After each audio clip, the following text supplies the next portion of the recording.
Vous êtes-vous déjà demandé pourquoi, malgré l'aller à l'église, écouter des sermons et entendre le nom de Jésus-Christ chaque semaine, votre vie se sent toujours vide?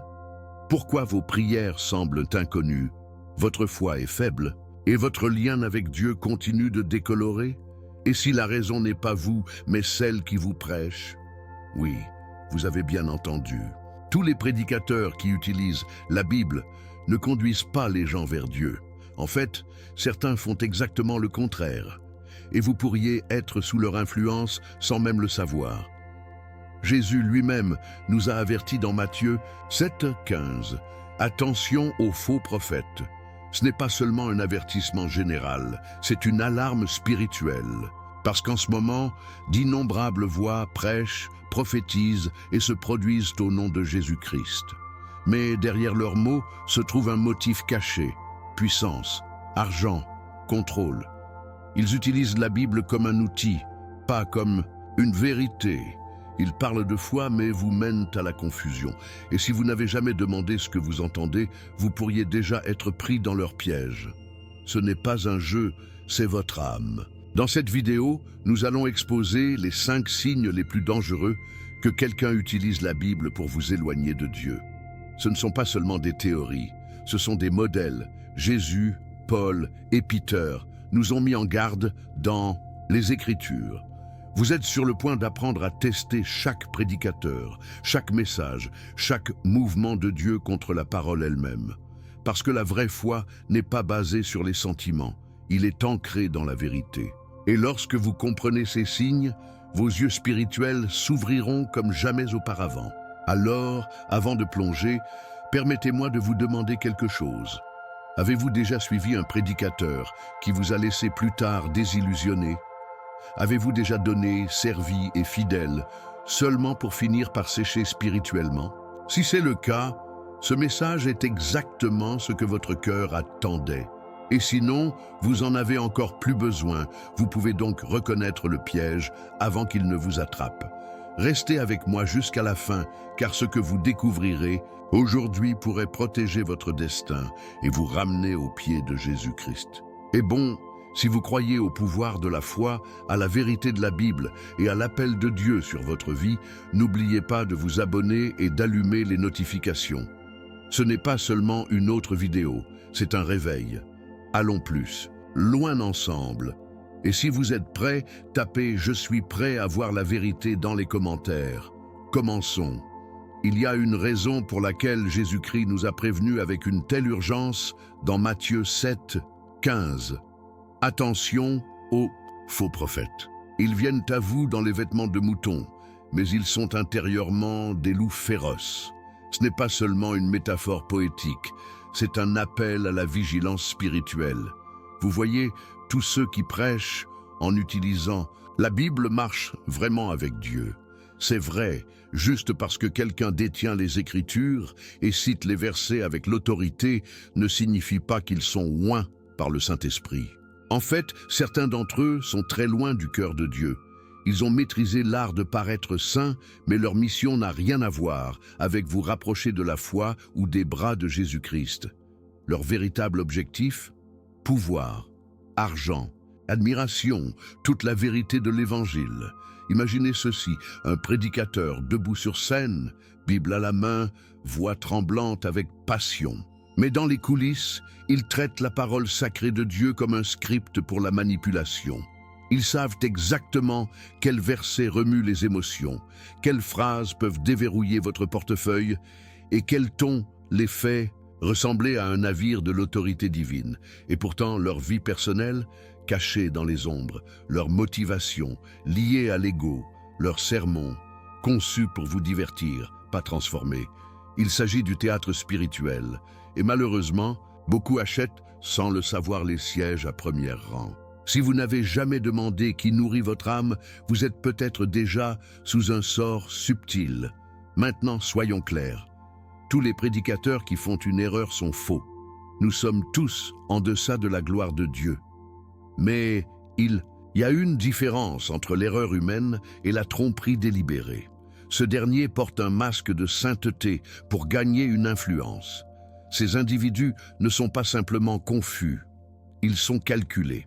Ils utilisent la Bible, oui, mais seulement comme un outil pour obtenir ce qu'ils veulent. Ils saupoudrent au nom de Jésus-Christ juste assez pour sembler crédibles. Et le pire de tous, ils conditionnent votre foi à compter sur eux, pas sur Dieu. C'est à ce moment que la foi devient un fandom et que l'Évangile perd son pouvoir, transformant dans votre vie. C'est pourquoi le discernement est si important, surtout en ces temps où les voix sont bruyantes, mais pas toujours scellées. La foi ne consiste pas seulement à écouter, il s'agit de tester. 1 Jean 4, 1 dit « Chers amis, ne croyez pas tous les esprits, mais testez les esprits pour voir s'ils sont de Dieu. Comment faites-vous cela? Vous ouvrez votre Bible, vous priez avec sincérité, vous demandez au Saint-Esprit la sagesse. Parce que même les miracles, le feu et la prédication puissants peuvent provenir d'une source contrefaite si la fondation n'est pas la vérité de Dieu. L'ennemi ne frappe pas toujours à votre porte en rage. Parfois, il marche en souriant, tenant une Bible. Donc, si personne ne vous l'a jamais dit auparavant, écoutez de près, il ne suffit pas d'entendre le mot. Vous devez connaître celui qui est le mot. C'est Jésus-Christ, qui n'a jamais utilisé son pouvoir pour exploiter personne, qui a enseigné avec autorité mais a vécu dans l'humilité, qui n'a jamais facturé un miracle et qui n'a jamais fait remarquer lui-même, mais toujours au Père. Alors que nous commençons ce voyage ensemble, je vous exhorte, ne suppose pas que quelqu'un vient de Dieu parce qu'il dit « Amen » avec le feu. Regardez plus profondément. Et au fur et à mesure que nous avançons, explorons les signes qui exposent ces loups dans les vêtements de moutons. Soyons honnêtes, le fil n'a jamais été populaire. Et dans un monde qui aspire à affirmer la condamnation, de nombreux prédicateurs ont échangé le pouvoir brut et qui changent la vie de l'Évangile pour les performances polies et les messages enrobés de sucre. Les Galates 1:10 frappent au cœur de cette question. Est-ce que j'essaie maintenant de gagner l'approbation des êtres humains ou de Dieu? Ou est-ce que j'essaie de plaire aux gens? Si j'essayais toujours de plaire aux gens, je ne serais pas un serviteur du Christ. Ce verset à lui seul expose la motivation derrière une tendance dangereuse. Prêcher pour être aimé, ne pas glorifier Jésus-Christ, ne pas amener les gens au repentir, juste pour être aimé. Et lorsque cela devient l'objectif, le message change. Lentement, subtilement, mais sûrement de Dieu et plus près des applaudissements humains. Vous voyez, un véritable serviteur de Dieu ne modifie pas la Bible en fonction de vos émotions. Le mot n'est pas à débattre ou à rebranding moderne, c'est éternel. C'est tranchant, il divise. Mais le faux professeur, il tordre la vérité en quelque chose de doux et de commercialisation. Ils diront « Ne vous inquiétez pas pour le péché, Dieu comprend ». Ou croyez simplement et vous serez bénis, sautant complètement le repentir. Pourquoi? Parce que la vérité rend les gens mal à l'aise et l'inconfort ne se vend pas. Mais voici la chose, le confort sans correction mène à la décadence spirituelle. Ce n'est pas de l'amour, c'est un sabotage spirituel. Et malheureusement, beaucoup sont assis dans des églises diverties, pas transformées. Rapportons cela plus près de chez nous. Vous êtes-vous déjà assis à travers un sermon et pensez « c'était inspirant ». Mais ne vous souvenons pas d'un couplet mentionné? Ce n'est pas un accident. Certains prédicateurs élaborent soigneusement leurs paroles pour paraître spirituels sans jamais confronter le péché. Pourquoi? Parce que l'appel des risques de péché et l'offensive pourrait signifier moins de followers, moins de dons, moins de réservations. Mais soyons clairs, Jésus-Christ n'a jamais retenu la vérité pour protéger les sentiments des gens. Il a appelé l'hypocrisie, a mis en garde contre l'enfer et a exhorté le repentir. Parce que c'est à quoi ressemble le véritable amour, et quiconque prétendant prêcher en son nom devrait faire de même. C'est là que le discernement et la foi vont de pair. La Bible dit dans 2 Timothée 4, 3, « Pour le moment viendra où les gens ne supporteront pas la saine doctrine. Ils se rassembleront autour d'eux un grand nombre d'enseignants pour dire ce que leurs oreilles qui démangent veulent entendre. » Ce moment ne vient pas, c'est là. Nous le vivons. Beaucoup sont attirés par des voix qui leur disent ce qu'ils veulent entendre, pas ce dont ils ont besoin.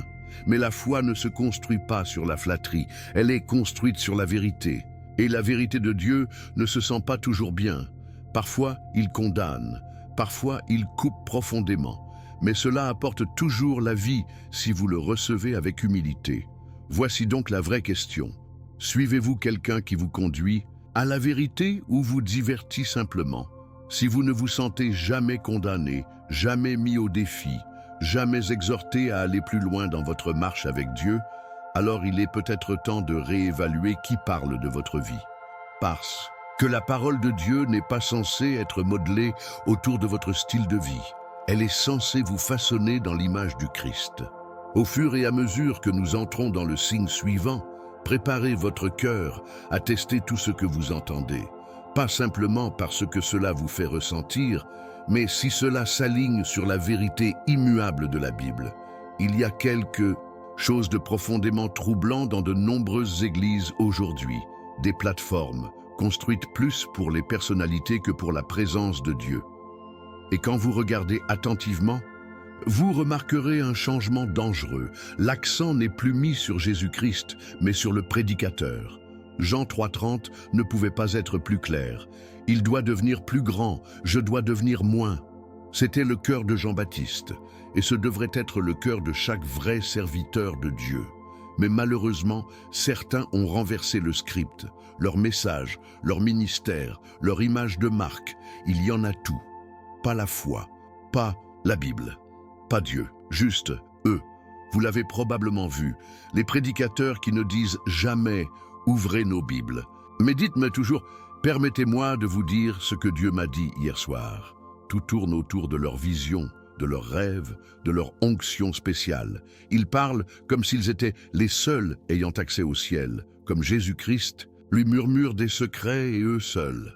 Ce n'est pas de l'humilité. C'est une fierté spirituelle vêtue de langue religieuse. Et la fierté n'a jamais été la posture d'un vrai prophète. La Bible dit dans Proverbe 16-18, « La fierté va avant la destruction, un esprit hautain avant une chute. » Lorsque quelqu'un utilise la chair pour s'élever, il ne vous guide pas vers Dieu, il vous guide vers l'idolâtrie. Et cela empire. Certains exigent même la loyauté, comme si le désaccord avec eux était égal à se rebeller contre Dieu. Ne touche pas à l'ourdred, ils disent, l'armement des Écritures pour faire taire la responsabilité. Mais soyons réels, un autre qui suit vraiment Jésus-Christ invite la correction. Ils ne se cachent pas derrière les titres, ils servent avec humilité. Paul, l'apôtre qui a écrit la majeure partie du Nouveau Testament, s'est appelé serviteur. Pourtant, aujourd'hui, nous voyons des apôtres autoproclamés et des prophètes comme des célébrités. De grandes étapes, des lumières clignotantes, des vêtements de créateurs tout en prêchant sur le sacrifice. Ce n'est pas le ministère, c'est le marketing et cela laisse les gens à chasser les personnalités au lieu de poursuivre Dieu. Permettez-moi d'être clair, ce n'est pas mal d'apprécier un bon prédicateur. Il est normal d'honorer ceux qui travaillent dans la parole. Mais si votre foi est ancrée en eux et non en Jésus, il y a un problème. Lorsqu'un prédicateur devient la marque, les projecteurs, la norme, sont sortis. Parce que l'ennemi sait qu'il ne peut pas détruire l'Église de l'extérieur, alors il s'infiltre de l'intérieur, passant la gloire de Dieu à l'homme. Et beaucoup, sans même s'en rendre compte, ne sont pas conduits à une intimité plus profonde avec le Père, mais à une admiration plus profonde d'une personne. Donc, la prochaine fois que vous entendez quelqu'un dire « je porte ce message » ou « personne d'autre ne prêche comme moi », une pause. Demandez-vous « cette personne me pointe-t-elle vers Jésus ou me tire vers elle-même » Parce qu'un vrai prédicateur disparaîtra derrière la croix. Leur objectif n'est pas d'être suivi, mais de vous conduire à celui qui mérite d'être suivi. Au fur et à mesure que nous entrons dans le panneau suivant, restez vifs, parce que ce qui vient ensuite est l'un des pièges les plus courants dans les églises modernes, et tout est enveloppé au nom de données. L'un des signes les plus clairs qu'un prédicateur ne marche pas vraiment avec Dieu est lorsque la Bible devient un outil commercial au lieu d'un guide sacré. 2 Pierre 2:3 expose clairement cette tactique. Dans leur cupidité, ces enseignants vous exploiteront avec des mots fabriqués. Et c'est exactement ce qui se passe aujourd'hui. Les sermons se sont transformés en arguments de vente. Semez une graine pour votre miracle. Faites un don maintenant et débloquez votre percée. C'est subtil au début, masqué dans un langage spirituel, mais ne vous y trompez pas, ce n'est pas une question de foi. Il s'agit de finances. Il ne s'agit pas de l'évangile de Jésus-Christ. Il s'agit de développer l'empire personnel de quelqu'un. Et malheureusement, beaucoup tombent amoureux de cela parce qu'ils ne réalisent pas que les vraies bénédictions de Dieu ne peuvent pas être achetées. Soyons réels, oui, la Bible parle de générosité. Oui, donner fait partie du culte, mais lorsque chaque message se termine par un plaidoyer pour de l'argent, lorsque chaque mot prophétique est lié à un don, lorsque chaque miracle n'est qu'à un paiement, quelque chose ne va pas.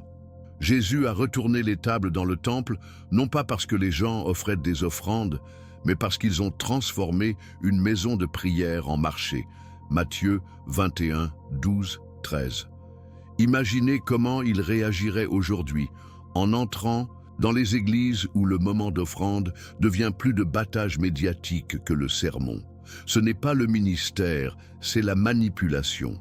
Et c'est une distorsion du cœur de Dieu. Certains promettent même que votre cadeau financier garantira votre guérison, votre promotion ou le salut de votre famille. Ce n'est pas seulement non biblique, c'est dangereux. Dieu n'est pas un distributeur automatique. Vous ne pouvez pas insérer de l'argent et vous attendre à ce qu'il déménage sur vos conditions. La vraie foi ne donne pas pour obtenir. Elle donne de l'amour, de l'obéissance et de la confiance dans la disposition de Dieu. Rappelez-vous la veuve qui a donné 2 petites pièces? Jésus-Christ l'a honorée non pas à cause du montant, mais à cause du cœur derrière. Marc 12, 41, 44. Mais les faux professeurs d'aujourd'hui tournent cette histoire pour dire « Donnez comme la veuve et regardez ce que Dieu fera ». Comme si la bénédiction était toujours transactionnelle. Ce n'est pas ainsi que la grâce fonctionne. Et ne vous laissez pas non plus dupe par des témoignages flashy. J'ai donné 1 000 $ et j'ai reçu un chèque par la poste le lendemain. Bien sûr, Dieu peut bénir, mais la foi ne concerne pas les formules. Ce n'est pas une machine à sous, où vous tirez le levier avec votre dîme et frappez un jackpot. La vraie bénédiction passe par l'obéissance, en marchant en vérité, en faisant confiance à Jésus même lorsque rien n'a de sens. Et parfois, les plus grandes bénédictions sont spirituelles, de la voix des tempêtes, de la joie de douleur, de l'endurance dans les épreuves.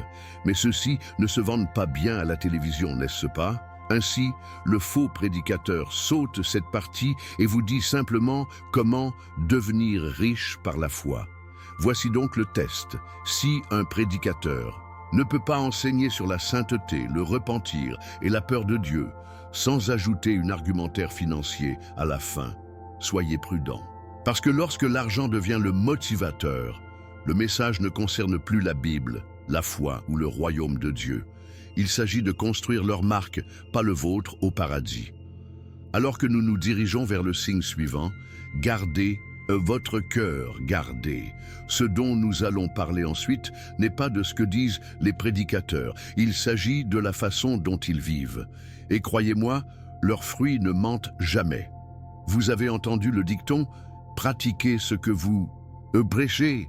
Mais en ce qui concerne l'Évangile, ce n'est pas seulement une phrase accrocheuse, c'est une exigence biblique. Dans Matthieu 7,16, Jésus a dit « Par leurs fruits, vous les reconnaîtriez ». Pas par leurs paroles, pas par leur charisme, pas par leur suivi, par leurs fruits. Et ce fruit ne concerne pas la popularité ou la performance. Il s'agit de sainteté, d'humilité et d'une vie qui reflète l'Esprit de Dieu. La question est donc simple, le prédicateur vit-il ce qu'il proclame? Parce que peu importe la puissance d'un message, si leur vie raconte une histoire différente, quelque chose ne va pas. La foi qui n'est pas vécue n'est pas une vraie foi. Certains prédicateurs sont des maîtres de la présentation. Leurs mots coulant comme de la poésie. Leurs sermons font pleurer la foule, mais dans les coulisses, il y a le chaos, les scandales, les affaires, la cupidité, les mensonges. Et encore, les gens disent « Eh bien, personne n'est parfait ». Oui, c'est vrai, nous échouons tous. Mais le problème ici n'est pas une imperfection, c'est l'absence de repentir. Un véritable serviteur de Jésus-Christ ne se contente pas de prêcher la justice, ils le poursuivent quotidiennement.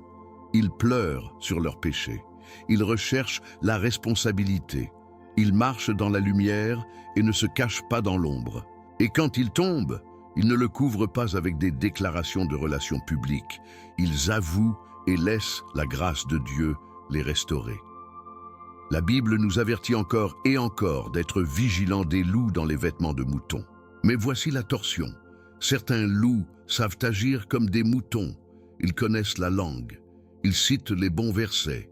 Ils pleurent pendant l'adoration. Ils servent la communion. Mais leur vie, il n'a aucune ressemblance avec le caractère du Christ. Ils aiment les projecteurs, mais négligeant la prière secrète. Ils exigent l'honneur, mais évitent l'humilité. Ils prêchent le feu, mais vivent dans un compromis. C'est pourquoi Jésus a dit que vous les connaissez par leurs fruits, pas leur feu, parce que le vrai feu purifie. Cela n'impressionne pas. Seulement, il se transforme.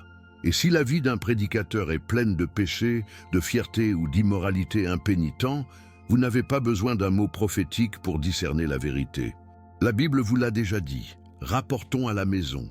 Imaginez quelqu'un qui enseigne le pouvoir du pardon, mais en tenant des rancunes en privé. Ou prêcher sur la pureté, tout en cachant une double vie. Ce n'est pas seulement l'hypocrisie, c'est la tromperie. Et il endommage plus que le prédicateur. Cela confond les croyants, il affaiblit la foi. Cela repousse les gens de Dieu. C'est pourquoi l'intégrité n'est pas facultative dans le ministère, c'est essentiel. L'Évangile n'est pas seulement un message que nous parlons, c'est une vie que nous vivons. Et la plus grande preuve d'appel n'est pas l'éloquence, c'est le fruit. L'amour, la joie, la paix, la patience, la gentillesse, la bonté, la fidélité, la douceur et la maîtrise de soi. C'est le fruit de l'esprit. C'est ce qu'un vrai prédicateur devrait incarner. Donc, la prochaine fois que vous admirerez la prêche de quelqu'un, regardez de plus près sa vie. Leur vie reflète-t-elle le caractère de Jésus? Marchent-ils dans le repentir? Grandissent-ils dans la sainteté? Parce que les plateformes peuvent être trompeuses, mais les fruits ne mentent jamais. Et au fur et à mesure que nous entrons, dans le signe suivant, rappelez-vous, même si quelqu'un fait des miracles, donne des prophéties ou appelle le feu, ils ne sont pas automatiquement envoyés par Dieu. Jésus nous a avertis que cela se produirait. Et maintenant, vous êtes sur le point de voir à quel point cet avertissement est sérieux. Jésus-Christ ne nous a pas laissés dans le noir de l'avenir. En fait, il nous a donné l'un des avertissements les plus directs et les plus sobres dans Matthieu 24. Pour les faux messies et les faux prophètes apparaîtront et effectueront de grands signes et merveilles pour tromper, si possible, même les élus. Ce n'est pas une métaphore, c'est une prophétie, et il se déroule déjà juste devant nous. Ce ne sont pas vos escrocs typiques, ils sont convaincants, charismatiques, ils viennent avec des miracles, des visions, des révélations de Dieu. Et malheureusement, beaucoup, même des croyants assaisonnés, sont attirés. Pourquoi? Parce que nous avons appris à associer le pouvoir à la vérité. Mais Jésus l'a clairement indiqué. Tous les écrans surnaturels ne viennent pas de Dieu. La foi doit toujours être enracinée dans le mot, pas seulement dans ce qui semble impressionnant. Avouons-le, nous vivons dans une génération obsédée par les signes. Les gens voyagent à des kilomètres pour assister à des croisades de miracles. Ils poursuivent les prophètes sur Instagram. Ils transmettent toutes les vidéos de quelqu'un jetant des démons ou ressuscitant les morts. Mais voici la capture. Les miracles peuvent être fabriqués. La manipulation émotionnelle est réelle.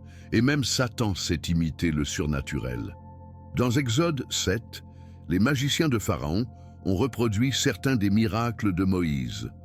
Dans 2 Thessaloniciens 2, 9, Paul décrit comment l'Antéchrist utilisera toutes sortes de fausses merveilles à tromper. La présence du pouvoir n'est donc pas la preuve de la vérité divine. Ce qui compte, c'est de savoir si le message s'aligne sur la Bible et si le fruit rapproche les gens de Jésus-Christ. Certains de ces prédicateurs modernes ne prétendent pas seulement l'onction, ils revendiquent la divinité. Je porte la plénitude de Dieu. J'ai la même autorité que Christ. Et les gens affamés de percer les croient. Ils ne testent pas les esprits. Ils ne recherchent pas les Écritures. Ils suivent, mais Jésus nous a mis en garde contre ce piège exact. Il ne suffit pas de ressentir quelque chose pendant un service. Il ne suffit pas d'assister à une soi-disant guérison. Même les élus, oui, même les croyants profondément fidèles peuvent être induits en erreur s'ils cessent d'ancrer leur discernement dans la Bible. La parole de Dieu est votre filtre. Si ce n'est pas dans les Écritures, peu importe à quel point cela sonne, ce n'est pas de Dieu. Il convient également de noter que ces faux prophètes fonctionnent souvent dans des modèles. Ils comptent sur de vagues prophéties. Ils s'attaquent à une vulnérabilité émotionnelle. Ils promettent des bénédictions sans condition, la gloire sans repentir. Dieu m'a dit que quelqu'un ici était sur le point de recevoir une voiture. Mais ne vous abordez jamais la fierté, le péché ou la reddition. C'est des performances déguisées en prophétie. Mais le véritable ministère prophétique, tel que modélisé dans les Écritures, pointe toujours la repentir, la justice et l'obéissance. Regardez John le Baptiste, regardez les prophètes d'autrefois. Leurs paroles n'étaient pas toujours populaires, mais ils étaient saints. C'est la différence. Le faux prophète cherche des applaudissements. Le vrai prophète craint Dieu. Voici donc le défi. Ne vous contentez pas de chasser le spectaculaire, chassez le Sauveur. Ne croyez pas seulement les signes, croyez les Écritures. Testez tout, questionnez ce que vous entendez. Soyez comme les Béréens dans Actes 17, 11, qui ont examiné quotidiennement les Écritures pour voir si ce que Paul a dit était vrai. C'est ainsi que vous gardez votre cœur. C'est ainsi que vous grandissez dans la foi. Et comme nous arrivons au message final de ce voyage, une vérité demeure. Le réel ne peut pas être jugé par l'apparence. Il doit être révélé par la parole. Et maintenant, il est temps de rassembler tout cela dans une puissante révélation de clôture. En fin de compte, peu importe à quel point un prédicateur semble éloquent ou puissant, ce qui compte vraiment, c'est de savoir si leur message s'aligne avec la parole de Dieu. Pas l'éclairage sur scène, pas le son de leur voix, pas la foule dans la pièce. Jésus-Christ nous a appris que la vérité ne concerne jamais l'apparence. C'est une question d'alignement. Alignement avec les Écritures, alignement avec le cœur de Dieu, parce que le réel n'a pas besoin de crier pour être vrai, et un vrai serviteur de Dieu n'a pas besoin des projecteurs. Tout ce qu'ils veulent, c'est que vous voyiez Jésus plus clairement. C'est la mission, c'est le fruit, c'est la marque de quelqu'un qui a vraiment appelé. Donc, mon ami, ne prenez pas seulement la parole de quelqu'un pour cela, lisez la Bible pour vous-même. Ouvrez-le, priez dessus.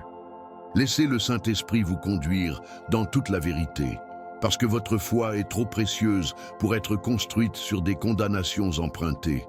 Vous n'avez pas été appelé à suivre des personnalités, vous avez été appelé à suivre Jésus. Et si quelqu'un qui prêche vous distrait de lui, peu importe à quel point il sonne ouin, vous devez prendre du recul et réaligner votre cœur avec ce que la Bible dit réellement.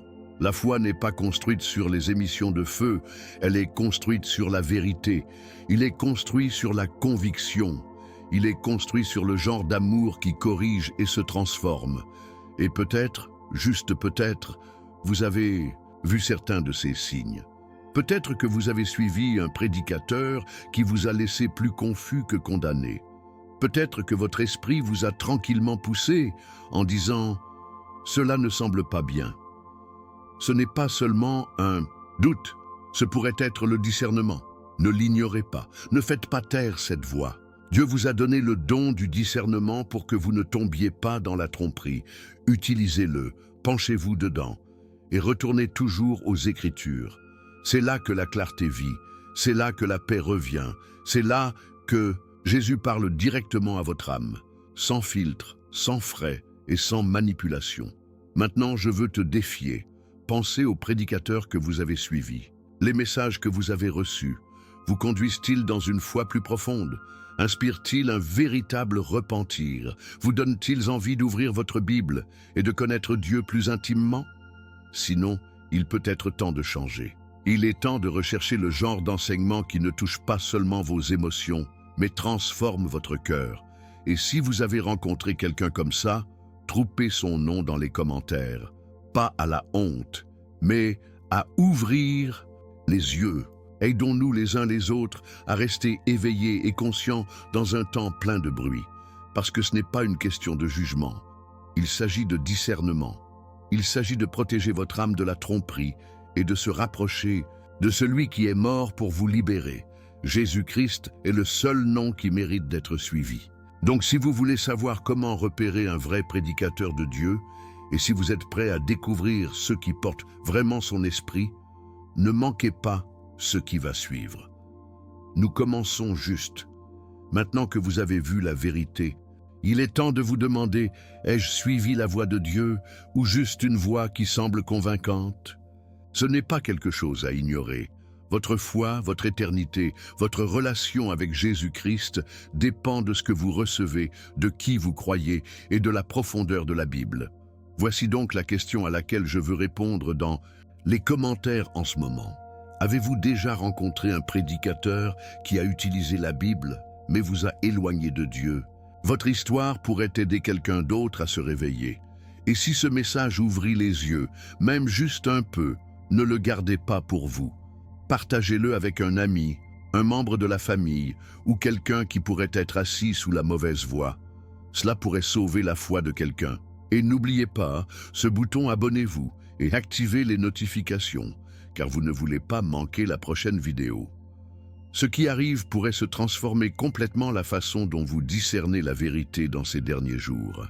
Ensuite, cliquez sur la vidéo de votre écran maintenant pour découvrir encore plus de pièges spirituels qui semblent sains, mais sont loin de Dieu. Je suis Marco, merci de regarder. Restez enracinés dans la foi, restez ancrés dans la parole et n'arrêtez jamais de chercher la voie du berger. Rendez-vous dans le prochain.